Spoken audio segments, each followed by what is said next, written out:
warahmatullahi wabarakatuh. Perkenalkan, nama saya Kori Puji Asinastion dari jurusan Pendidikan Bahasa Inggris semester 7. Video ini saya buat untuk memenuhi salah satu tugas mata kuliah Kewirausahaan kelompok 3 dengan materi pembahasan cara memperoleh modal. Saya akan membahas 6 subtopik dan subtopik yang pertama yaitu pengertian modal. Apa sih arti modal? Menurut Profesor Becker, modal diartikan baik berupa barang-barang konkret yang masih ada dalam rumah tangga perusahaan yang terdapat di neraca sebelah debit maupun berupa daya beli atau nilai tukar dari barang-barang itu yang tercatat di sebelah kredit. Sedangkan menurut Burton Ackoff, pengertian modal adalah investasi perusahaan dalam aktiva jangka pendek atau lancar, termasuk di dalamnya kas, sekuritas, piutang, persediaan, dan beberapa perusahaan biasanya dibayar di muka. Sehingga kita dapat mengambil kesimpulan bahwa modal adalah aset baik berupa sekumpulan uang atau barang yang digunakan sebagai pokok untuk menjalankan sebuah usaha atau bisnis. Jadi sekarang kalian udah tahu kan apa pengertian modal?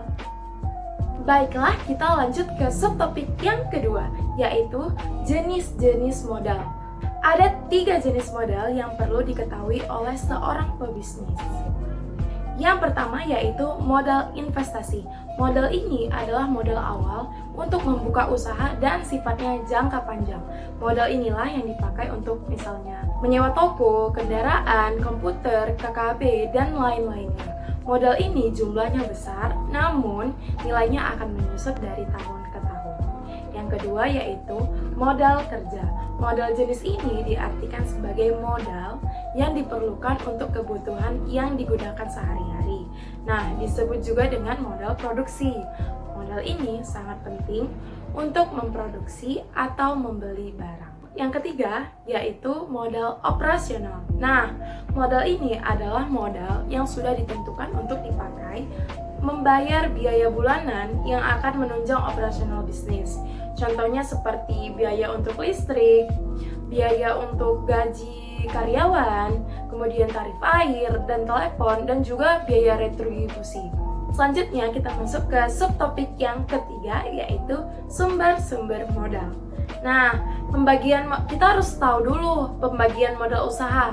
Nah, pembagian modal usaha dapat dibedakan menjadi 2. Yang pertama yaitu modal aktif, yang artinya modal yang didasarkan pada wujud atau bentuknya, yang terdiri dari 3. Yang pertama yaitu aktiva lancar.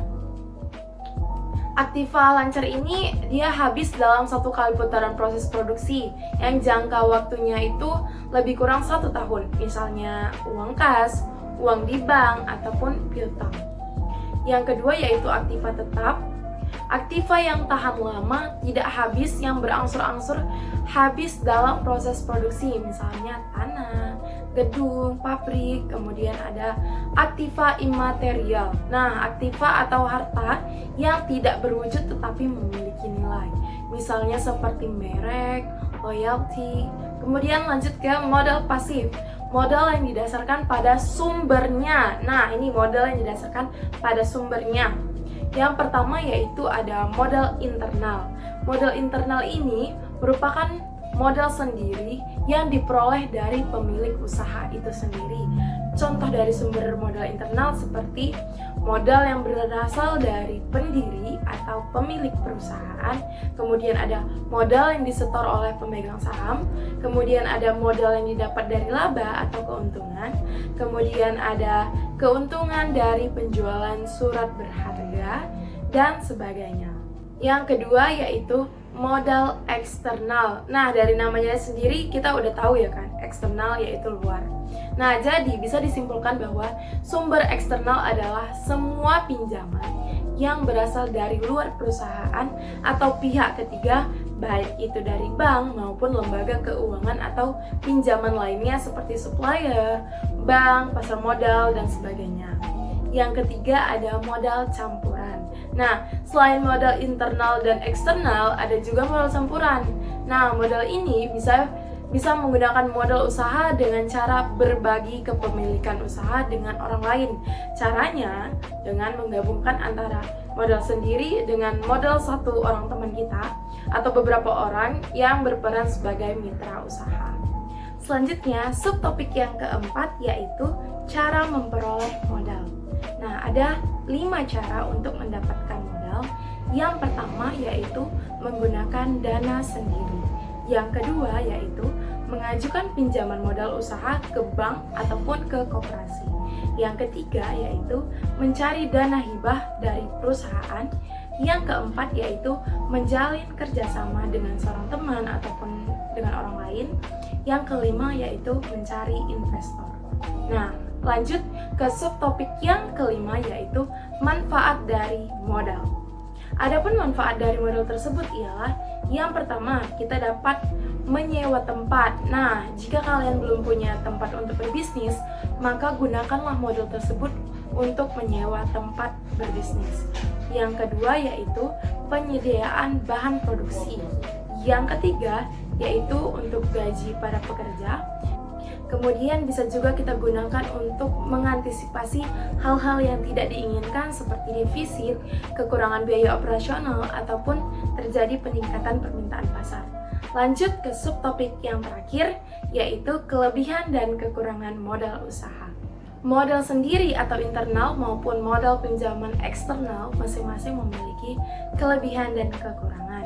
Kelebihan dari modal sendiri atau modal internal yaitu yang pertama, tidak ada biaya seperti biaya bunga atau biaya administrasi sehingga tidak menjadi beban bagi perusahaan.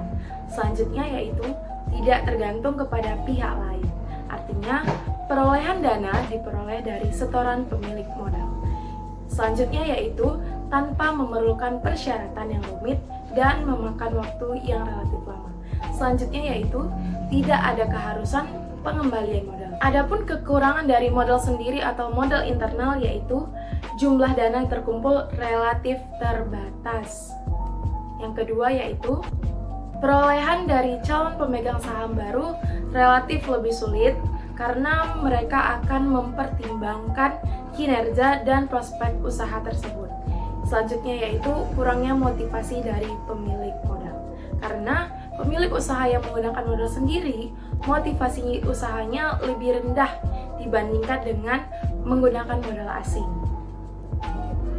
Selanjutnya yaitu kelebihan dari modal pinjaman atau modal eksternal.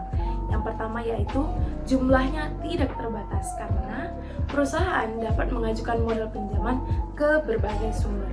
Selanjutnya yaitu motivasi usahanya tinggi karena adanya beban untuk mengembalikan modal ke perusahaan. Selanjutnya yaitu kekurangan dari modal pinjaman atau modal eksternal. Yang pertama yaitu dikenakan biaya seperti bunga dan biaya administrasi. Pinjaman yang diperoleh dari lembaga lain sudah pasti disertai berbagai kewajiban untuk membayar jasa seperti bunga, biaya administrasi, biaya provinsi, dan komisi, materai, dan asuransi. Selanjutnya yaitu harus dikembalikan, artinya modal asing wajib dikembalikan ke perusahaan dalam jangka waktu yang telah disepakati. Selanjutnya yaitu adanya beban moral. Selanjutnya yaitu kelebihan dari modal campuran. Nah, yang pertama yaitu dapat mengatur komposisi modal yang diperlukan secara seimbang. Artinya, persentase modal pinjaman disesuaikan dengan kebutuhan atas kekurangan modal itu sendiri. Nah, adapun kekurangannya yaitu sering terjadinya perbedaan pendapat antara pemilik modal. Itulah penjelasan mengenai cara memperoleh modal. Demikian, wassalamualaikum warahmatullahi wabarakatuh.